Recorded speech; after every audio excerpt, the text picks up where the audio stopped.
Hello అండి, ఇవాళ మన వంటకం పానకం. దీనికోసం ముందుగా ఒక బౌల్ తీసుకొని అందులో ఒక 2 టేబుల్ స్పూన్స్ బియ్యం పిండి వేసి అందులో వాటర్ వేస్తూ స్లోగా వాటర్ వేసుకుంటూ ఉండలు లేకుండా కలుపుకోవాలి. ఈ మిశ్రమాన్ని ఇట్లా ఇక్కడ చూపిస్తున్న విధంగా జారుగా కలుపుకోవాలి. తర్వాత స్టవ్ మీద ఒక ప్యాన్ పెట్టుకొని అందులో దాదాపు ఒక 1/2 లీటర్ మిల్క్ మరియు వాటరు 2 కలిపి తీసుకున్నాను. ఈ మిల్క్ని స్లోగా మీడియం టు లో అడ్జస్ట్ చేసుకుంటూ బాగా మరిగించాలి. పాలు మరిగిన తర్వాత ఒక 4 టేబుల్ స్పూన్స్ షుగర్ వేసి బాగా కలుపుకుంటూ మెల్ట్ అయ్యే వరకు కలుపుకోవాలి.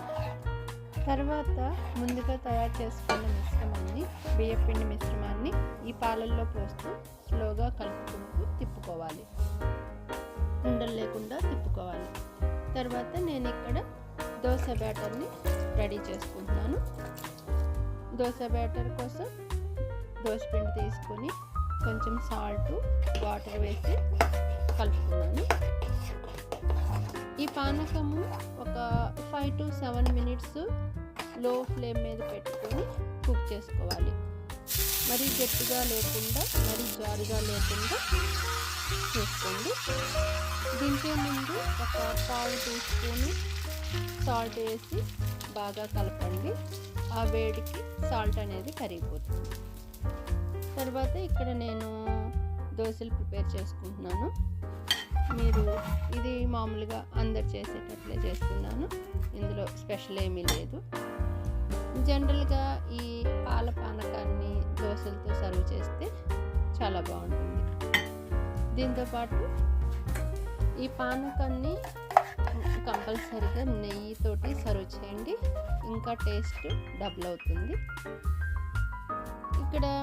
నేను ఇక్కడ షుగర్తో చేశాను.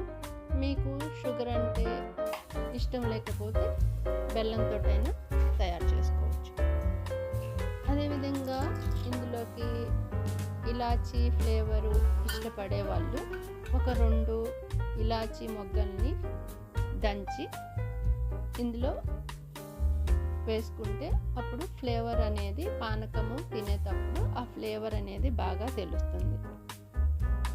దీన్ని జనరల్గా మార్నింగ్ బ్రేక్ఫాస్ట్గానైనా, లేదంటే ఈవినింగ్ స్నాక్గా అయినా, లేదంటే నైట్కు డిన్నర్గా అయినా తినొచ్చు.